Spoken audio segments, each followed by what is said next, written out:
Përshëndetje, ju njoj me shtypin e ditës për këtë të martë datë 23 dhjetor.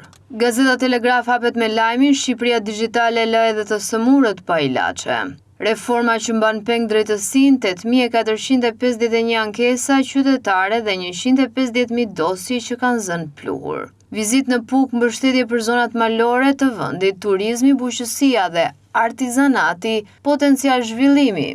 Në gazetën Dita mund të lexoni struci i bulevardit të qeshësh apo të qash, spakistët e sheshit protestojnë kundër spakistëve të shtetit, të korruptuarit na bëjnë thirrje kundër korrupsionit. Kanabis dhe kokain, dosja e SPAK kundër grupit të djalit të ish-deputetit të PS-s, merr zyrtarisht detyrën, çfarë mesazhesh dha në fjalën e tij të parë kreu i SPAK.